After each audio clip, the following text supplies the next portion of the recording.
सब श्रोता समाज के हाथ जोड़ के प्रणाम करतनी। हम सच्चिदानंद सवेरा आप सबके बीच फिर हाजिर बानी। आई एगो गीत बा। एक जने के पति परदेश चल गए बाने, अपनी पत्नी से बहुत सारा वादा करके गए, आउजे जाके भुला गए। तो वह पत्नी उनकी बतिया के याद करतड़ी। आई गीत के माध्यम से सुनल जा। परदेसिया से प्रीत लगा के, परदेसिया से प्रीत लगा के, रहिया निहारे नारी, सजनवा कहिया ले आई हैं सारी, सजनवा कहिया ले आई हैं सारी। परदेसिया से प्रीत लगा के, परदेसिया से प्रीत लगा के, रहिया निहारे नारी, सजनवा कहिया ले आई हैं सारी, सजनवा कहिया ले आई हैं सारी। ताकत ताकत अखिया पिराली, काहे कइले देर, जाने कारण कवन भइल बा, कैसन बाटे फेर।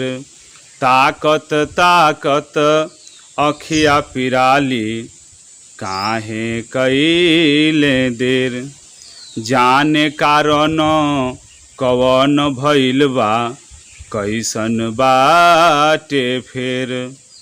रहिया निरेखत ढेर दिन बीतल, रहिया निरेखत ढेर दिन बीतल, बीतल उमरिया सारी, सजनवा कहिया ले आई हैं सारी, सजनवा कहिया ले आई हैं सारी। मन में आस जागेला हरदम, कहीं हम के करा से, उनका बिना धी रजना आवे, गरज बाटे जे करा से। मन में आस जागेला हरदम, कहीं हम के करा से, उनका बिना धी रजना आवे, गरज बाटे जे करा से।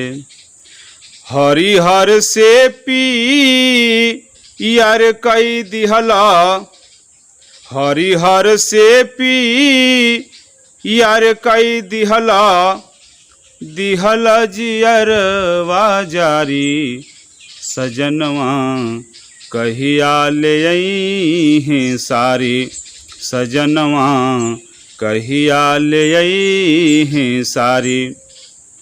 छछकल जल तरंग लहर के, ऐसन दिहल मारी, आ ना जाने दर सन कब देव, होता दुखवा भारी। छछकल जल तरंग लहर के, ऐसन दिहल मारी, ना जाने दर सन कब देव, होता दुखवा भारी। दिलवा में बसा के अपना, दिलवा में बसा के अपना, अरे दिहल काहे उजारी, सजनवा कहिया ले आई हैं सारी, सजनवा कहिया ले आई हैं सारी। परदेसिया से प्रीत लगा के, परदेसिया से प्रीत लगा के, रहिया निहारे नारी, सजनवा कहिया ले आई हैं सारी, सजनवा कहिया ले हैं सारी। नमस्कार। हमार गीत आप सबके अच्छा लागल हुई तो अधिक से अधिक लाइक सब्सक्राइब शेयर करब आ कमेंट में जरूर बताएं कि कैसन लागल है, ताकि यही तरह के गीत कविता के माध्यम से हम आप सबके सेवा करते रही। नमस्कार।